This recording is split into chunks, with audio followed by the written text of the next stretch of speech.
চুলে গামছা বেঁধে ঘরে আসে। আয়নার সামনে দাঁড়িয়ে চুল থেকে গামছা সরাতেই ফালাকের লম্বা চুলগুলো হাঁটুর কাছে এসে পানি ছিটে আশেপাশে লাগলো। জুলফিকার তৎক্ষণাৎ ঘরে প্রবেশ করার কারণে চুল ভেজা পানিটা জুলফিকারের চোখে মুখে ছিটকে লাগে। নিমিষেই চোখ বন্ধ করে নেয় জুলফিকার। ফালাকের চুলের শ্যাম্পুর ঘ্রাণ পানিতেও লেগে আছে, যেটা নাকে এসে বিঁধল জুলফিকারের। ধীর পায়ে এগিয়ে এলো ফালাকের পেছনে। জুলফিকার আসার কারণে ফালাক তার পিঠে কারো উপস্থিতি অনুভব পেল। আয়নায় তাকিয়ে দেখল জুলফিকারকে। জুলফিকার ঠোঁট প্রসারিত করে। ফালাক আজ আর লাজুকলতা দেখালো না, বরং স্থির চোখে চেয়ে আছে। জুলফিকার ফালাকের হাত থেকে গামছা নিয়ে ফালাকের চুলগুলো নিজ হাতে নিয়ে মুছে দেয়। ফালাক কোনো প্রতিক্রিয়া দেখালো না, চুপচাপ চেয়ে আছে শুধু। জুলফিকার আরও কিছু করতে নেবে, ঠিক তখনই দরজায় কড়া নাড়ার শব্দ আসে। দুজনে একসাথে দরজায় চোখ রাখে। দরজার কাছে দাঁড়িয়ে আছে জেহের। জুলফিকার ভ্রু কুঁচকে তাকালো। ফালাক জেহেরকে দেখে মুখে হাসি ফোটালো। জেহের নিজেও মৃদু হেসে বলে, আসতে পারি? ফালাক চট করে উত্তর দিল, আসুন ভেতরে। দুজনের মুখে হাসির রেখা। জেহের ভেতরে এসে বলে, আসলে বিরক্ত করতাম না আমি, কিন্তু বাকিটা বলার আগেই ফালাক বলে, আমি তো বিরক্ত হইনি, বরং আপনি আসাতে খুশি হয়েছি। জেহের মুচকি হাসি দেয়। ফালাক ঠোঁটে এমন হাসি দিল যেন সে এতক্ষণ খুশি না থাকলেও এখন অনেক খুশি। জুলফিকার রাগের সাথে বলে, দেবর হয় তোর, স্বামীর মতো আচরণ করছিস কেন? ফালাক চোখ মুখ কুঁচকে তাকালো জুলফিকারের দিকে। জেহের পকেটে হাত রেখে বলে, আমি বোধহয় সত্যি বিরক্ত করলাম। আমার ভাইটা রেগে গেল মনে হয়, তাহলে আমি আসি। জেহের যেতে নিল। ফালাক গিয়ে জেহেরের হাত ধরে। জুলফিকার অগ্নিদৃষ্টি নিক্ষেপ করে সেদিকে। রাগে মাথা টকবক করছে তার। ফালাক মিনতি করে জেহেরের উদ্দেশ্যে বলে, ওনার কথা ছাড়ুন তো, উনি তো পাগল। আপনি বলুন, আপনি কি বলতে চান? জুলফিকার দুজনের প্রেমিক ভঙ্গি দেখে বলে, এই কেমন ডিগবাজি খাওয়া বউ জুটলো আমার। একবার স্বামী তো একবার স্বামীর ভাই, এক বাড়িতে দুই ভাই নিয়ে রঙ্গলীলা আমারই বউ করতে চায়। ফালাক নিজের জ্ঞানে নেই, সে তো আছে জেহেরের আয়ত্তে। কাল রাতেই যা করার করে দিয়েছে জেহের। এখন সে শুধু দড়ি বাজাবে, খেলা তো দেখাবে ফালাক। জেহের একবার বাইরে চোখ রাখলো, দেখলো রোহিণী আসে, তাই কথা ঘোরাতে বলে, আসলে কাল রাতে আমি কিছু খাইনি, আমার ক্ষুধা লেগেছে খুব। খাবার বেড়ে দিতে পারবে আমাকে? ফালাক বিচলিত হয়ে বলে, আপনি রাত থেকে না খাওয়া, তাড়াতাড়ি চলুন। আপনাকে না খাইয়ে রাখলাম কিভাবে আমি? এমন ভাব দেখাচ্ছে যেন দেবর না বরং স্বামী না খেয়ে আছে। বলি, দেবরের জন্য যে দরদ দেখানো হচ্ছে, ওটা তো আমার জন্য দেখাস না কোনোদিন। ফালাক কোনো কিছুই কানে নিল না। জুলফিকার যে এখন স্বাভাবিক হয়ে আছে এটাও ফালাক নজরে নেয়নি। সে জেহেরকে নিয়ে চলে গেল নিচে। যাওয়ার সময় রোহিণী থাকে সেখানে, কিন্তু ফালাক রোহিণীকে না দেখেই চলে যায় নিচে। রোহিণী ভ্রুকুটি করে চেয়ে থাকে ওদের দিকে। ফালাক ও জেহের হাসাহাসি করতে করতে চলে গেল। হচ্ছেটা কি বুঝল না রোহিণী। রোহিণী এবার জুলফিকারের দিকে চাইলেও জুলফিকার সাথে সাথে তার বোকা বোকা ভাবটা এনে বলে, আমার পচা বউ আমাকে বকা দিয়ে ভাইকে নিয়ে গেছে, আমাকে খেতে দিবে না। রোহিণী কিছুই বলতো না। এসব বিষয় তার হুট করে বোঝা সম্ভব না। রোহিণী এসে জুলফিকারকে বলে, তোমার ক্ষুধা লেগেছে? খুব। তাহলে চলো। জুলফিকারকে নিয়ে নিচে চলে গেল রোহিণী। নিচে এসে জুলফিকার দেখছে ফালাকের খেদমত। জুলফিকার শুধু সূক্ষ্ম দৃষ্টি দিয়ে জেহির আর ফালাককে বসতে চাইছে। কিছুক্ষণ দুজনকে দেখেই জুলফিকার এবার দুয়ে দুয়ে চার মেলালো। রাত থেকে শুরু করে করে এই পর্যন্ত অল্প একটু ঘটনা তাকে সবকিছু বুঝিয়ে দিল। শয়তানি হেসে মনে মনে বলে, তুই চলিস ডালে ডালে, তো আমিও চলি পাতায় পাতায়। এবার দেখ তোর এই চালটাও কিভাবে ভেস্তে দেই। জুলফিকার চুপচাপ খেয়ে নিল। খুব ভালো করে বুঝতে পারছে জেহির ফালাককে কালো জাদু করে রেখেছে। ফালাক যা করছে তা ওর নিয়ন্ত্রণের বাইরে। জুলফিকার এখন আর কোনো পাগলা তামাশা করল না, বরং মন খারাপের অভিনয় দেখিয়ে চলেছে।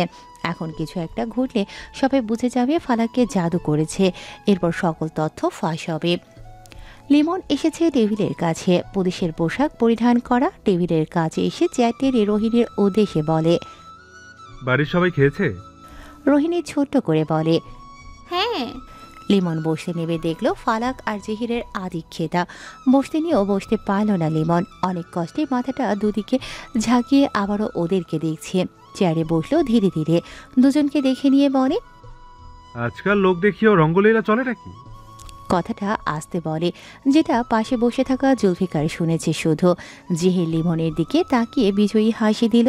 লিমন নিজেও কম না, সেও হেসে দিয়ে বলল, এমনভাবে তাকিয়ে আছিস যেন ওটা তোর বউয়ের ভাইয়ের বউ না, তোর বউ। কেন, তোর হিংসা হচ্ছে?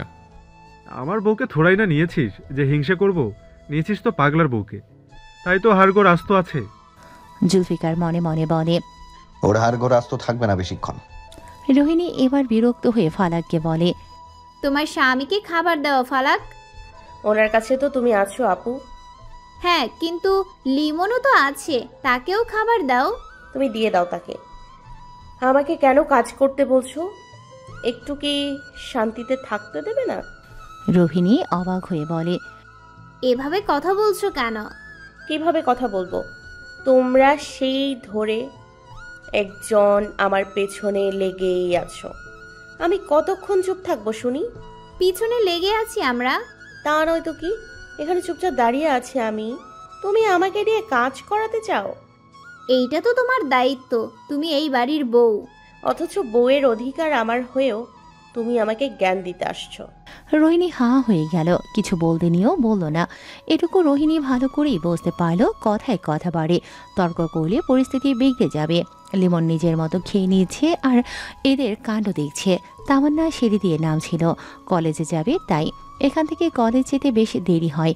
আজকে হয়তো গিয়ে দেখবে একটা ক্লাস হয়েও গেছে। নিচে নামার সময় ফালাকের এমন আচরণ খুব করে ভাবাচ্ছে তাকে। তামান্না একবার ফালাকের মুখের দিকে তাকিয়ে রোহিণীর উদ্দেশ্যে বলে, আমি আসি তাহলে। সাবধানে যেও। তামান্না মৃদু হেসে চলে যায়। ও অনেক আগেই খেয়েছে। যাওয়ার সময় আর চোখে ফালাককে দেখে আবারও চলে যায়। তামান্নার কাছে এটা ভালো লাগেনি। জেহেরের পাশে দাঁড়িয়ে জেহেরের দিকে তাকিয়ে থাকাটা, একটু একটু হাসি দেখানোটা দৃষ্টিকটু লাগে। ফাঁকা রাস্তায় দূর থেকে চোখটা সরুভাবে স্থির করে রেখেছে জুলফিকার ও মির্জাফর। বেশ কিছুক্ষণ হয়ে গেল অপেক্ষা করছে কাঙ্ক্ষিত গাড়ির জন্য। এদিকে সন্ধ্যা হওয়ার চারিপাশে আগাছা ও ঘাস থাকার কারণে মশার বৃদ্ধি পেয়েছে। লুঙ্গির নিচে মশার কামড়ে শেষ হয়ে যাচ্ছে মির্জাফর। লুঙ্গির ফাঁকা দিয়ে মশা ঢুকে কামড়ে দিচ্ছে তার লোমশ পায়ে। নিচু হয়ে হাত বাড়িয়ে মশাগুলো মারছে আর বিরক্তিতে দেখছে জুলফিকারকে। জুলফিকার পাজামা পাঞ্জাবি পরা, কালো পাঞ্জাবি হয়েও তাকে মশা কামড়াচ্ছে না। মির্জাফর বিরক্ত হয়ে বলে, তুমি কি বউকে বাদ দিয়ে মশাগুলোকে কালো জাদু করেছো গুরু? ফাজলামি কম করো মির্জাফর। মশাকে কালো জাদু করতে যাবো কোন দুঃখে?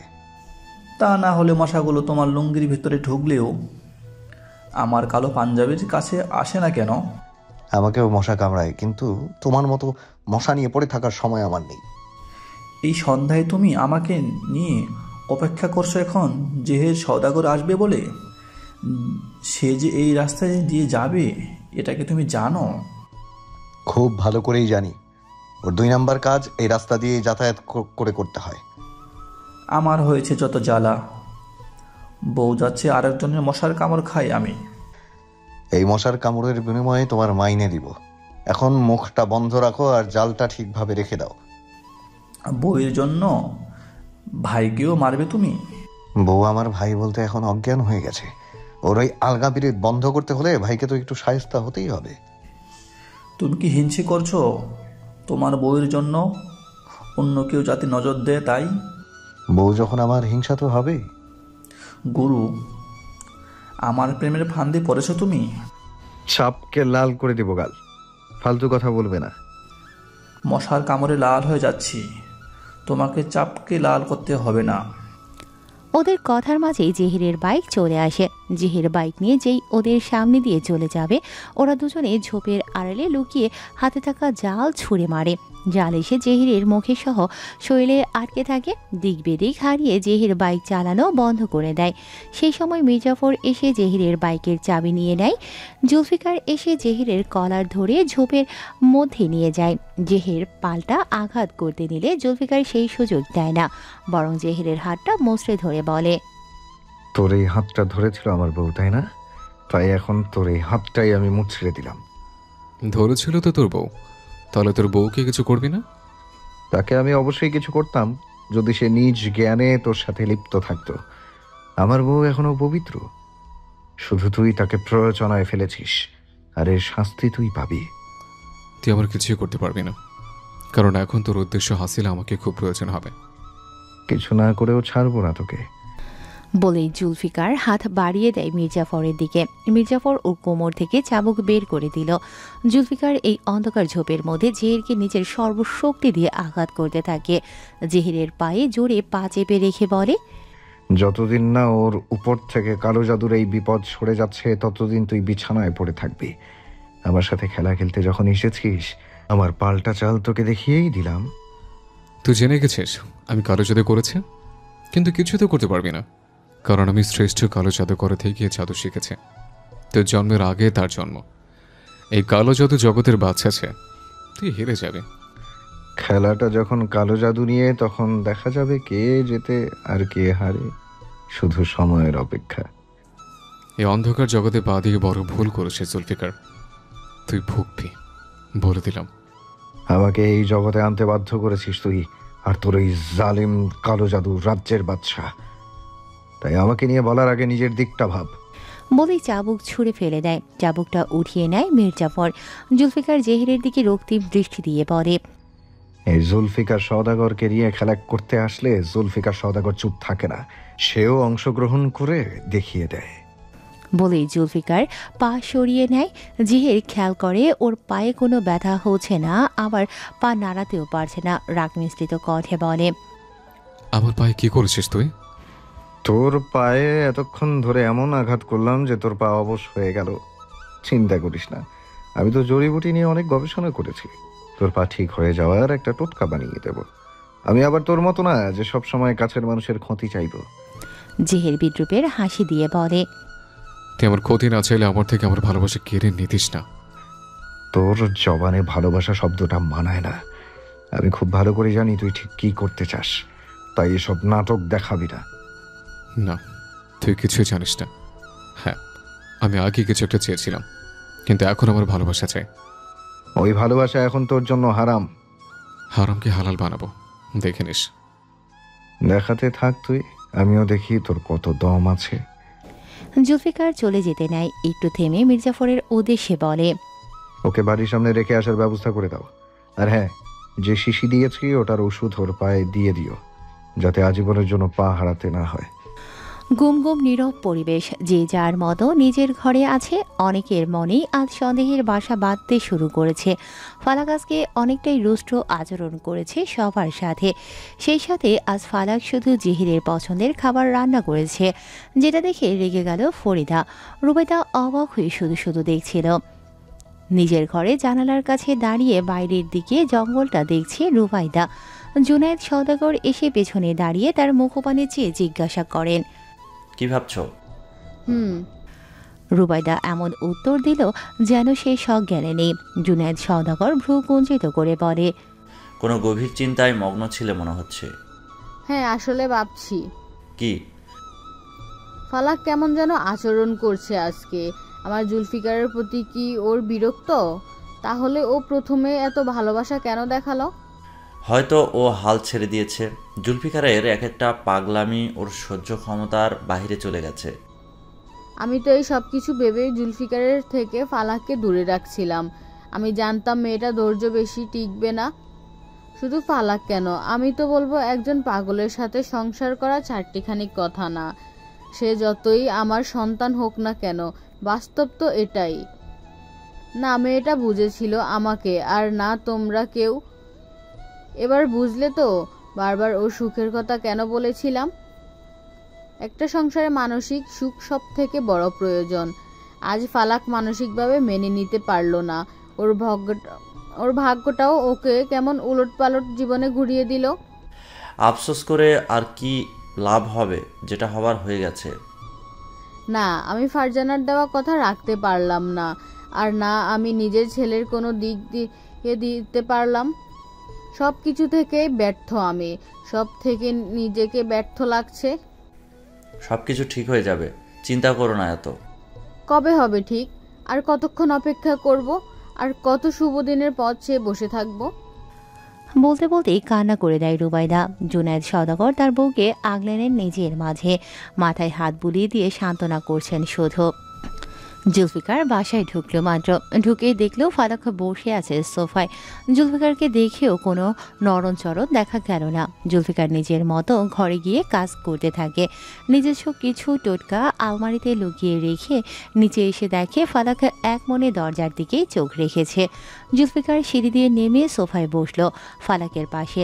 বিয়ের পর থেকে এই পর্যন্ত মেয়েটা শাড়ি পরেছে, আজকেও তাই আছে। জুলফিকার ফালাকের দিকে চেয়ে থেকে বলে, মেহবুবা। ফালাক উত্তর দিল না। জুলফিকার আলতো ধাক্কা দিতেই ফালাক ভ্রুকুটি করে পাশ ফিরে বিরক্তিকর চাহনি দিল। জুলফিকার ব্যাপারটা বুঝতে পেরে শান্ত মনেই বলে, ক্ষুধা লেগেছে আমার। খেতে যান। খাইয়ে দে। আপনার কি হাত লুলো হয়ে গেছে যে আমাকে খাইয়ে দিতে হবে? এভাবে বলিস কেন বউ? কিভাবে বলবো শুনি? পাগলের সাথে থাকতে থাকতে আমার মাথাটাও যেন খারাপ হয়ে যাচ্ছে। দিন দিন আবদারের শেষ নেই। এদিকে আমিও আছি দুশ্চিন্তায়। কিসের চিন্তা? জেহের সেই কোন সকালে বেরিয়েছে, এখনো আসেনি। কি হলো কে জানে। নাউজুবিল্লাহ, আস্তাগফিরুল্লাহ। বরকে পাশে রেখে দেবরের জন্য দুশ্চিন্তা করে? নষ্টা চিন্তা ভাবনা, ছি ছি ছি। একদম ফালতু বকবেন না, সরুন আমার সামনে থেকে। জেহেরকে খুঁজতে হবে, ওনার যদি কিছু হয় খুব চিন্তা হচ্ছে আমার। থাপড়ে তোর মাথা থেকে দেবরের ভূত ছুটিয়ে দেব। বেরেহাজ নারী, স্বামী রেখে ধরতে চায় আসামি। চুপ, একদম চুপ। পাগল ছাগল লোক, পাগল ছাগল মানুষ আমার জীবনটাকে জাহান্নাম করে দিল। যেসব কুকীর্তি করছিস জান্নাত তোর নসিবে নেই। বর রেখে দেবর খুঁজলে সেই নারীর জন্য জান্নাত চেলচালাইয়া আসে না। ফালাক শুনতে রাজি না জুলফিকারের কথা। জুলফিকারের এক একটা বুদ্ধি যেন বিষের মতো ঠেকছে। বিরক্ত হয়ে চেঁচিয়ে ওঠে ফালাক বলে, চুপ! আমাকে নিয়ে একটা বাজে কথা বললে আপনার জিহ্বা আমি টেনে ছিঁড়ে ফেলবো। তোর বাপেরও সাহস নেই আমার জিহ্বা টানবে। ফালাক চেঁচাতেই নিচে থাকা কিছু সদস্য চলে আসে। রুবাইদা, জুনায়েদ, সওদাগর, এছাড়া ফরিদা, জাহানারা এরাও এসেছে। ফরিদা এসে ফালাকের আচরণ দেখে এবার মিটিমিটি হাসি দেয়। এই দৃশ্য যেন তার জন্য সুখকর।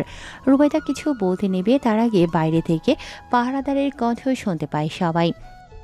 গিন্নিমা, কর্তা বাবু তাড়াতাড়ি বাইরে আসেন। আমাদের হবু মেজকর্তা বাবু আঁচল হয়ে পড়ে আছে। সবাই দৌড়ে বাইরে এলো। জেহেরকে দেখে দৌড়ে ছুটে আসে ফরিদা। ফালাক যখন দেখলেও জেহেরের অবস্থা ভালো না, সেও দৌড়ে আসতে নেয়। ফরিদা ধাক্কা দিয়ে ফালাককে সরিয়ে দেয়। পড়ে যেতে নিলে পেছন থেকে সামনে নিল জুলফিকার। ফালাক এক পলক জুলফিকারের দিকে তাকিয়ে নিজেকে ছাড়িয়ে নিল। সবাই মিলে জেহেরকে নিয়ে ঘরে গেল। জুবাইর সওদাগর বলে ওঠে, জেহের এক পলক জুলফিকারের দিকে চাইল। জুলফিকার ঠোঁটে হাসি ফুটিয়ে রেখেছে। আসার সময় মির্জাফর জানিয়েছে, ভুলেও ডাক্তার দেখাবেন না। জুলফি ভাই যে টটকা দিয়েছে তাতে এমনিতেই ঠিক হয়ে যাবে। ডাক্তার দেখালে কিন্তু ওষুধ খেতে হবে, তখন আপনার শরীরের বিষ কাজ করবে না। কথাটা মনে পড়তেই জেহের বলে, ডাক্তার লাগবে না, সামান্য আঘাত লেগেছে, কিছুদিন রেস্ট করতে চাই। আজকে জ্বর আসবে হয়তো আমার। ফালাকা আগ বাড়িয়ে বলে, কপালে জ্বর পট্টি দিব? ফরিদা ভ্রুকুসকে দেখলো ফালাককে, সাথে করে বাড়ির সবাই। জুলফিকার চুপ করে পাগলা সেজে আছে। পরিবেশ সামলাতে বোকা হাসি দিয়ে জেহেরের নিকট এসে টুল টেনে বসে বলে, এই ভাই, তোর কি হয়েছে? তোর কি খুব কষ্ট হচ্ছে? বলে জেহিরের কানের কাছে মুখ নিয়ে বলে, ভালো ভালো নিজের স্থান বুঝে নে, নাহলে কিন্তু আমি আরো খেলা দেখিয়ে দিব।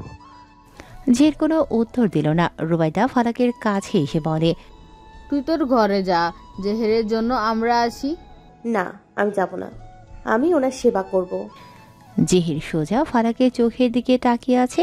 ঠোঁট প্রসারিত করে ফালাকের চোখে চোখ রেখে ফিস ফিস করে বলে, রাশি, তুমি আমার, শুধু আমার রাশি। তুমি এখন থেকে আমার কাছেই থাকবে। ফালাকের চোখ জেহেরের দিকে স্থির, তাই সে বসে এলো জেহেরের।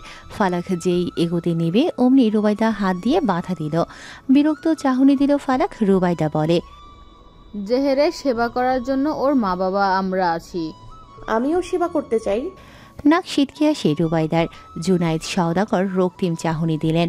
রাগের সাথে বলেন, তুমি কিন্তু নোংরামি করছো, আমরা কিন্তু তোমাকে এর জন্য কঠিন শাস্তি দেব। এই সদাগর মহলে নোংরামের শাস্তি ভয়াবহ। জেহের দেখলো ব্যাপারটা অন্যদিকে ঘুরে যাচ্ছে, তাই সে ফালাকের চোখে চোখ রেখে আবারও বিড়বিড় করে বলে, এখন তুমি চলে যাও, রাতে সবার আড়ালে একা একা আসবে, যেন কেউ তোমাকে না দেখে। এরা সবই আমাদের শত্রু, আমাদের আলাদা করতে এরা এসব করবে। তুমি ওদেরকে কিছুই বলবে না, ওদের সাথে তাল মিলিয়ে চলবে সবসময়। ওরা যা বলবে হাসি মুখে তাই করবে, শুধু জুলফিকারকে দূরে রাখবে। লক্ষ্মী মেয়ের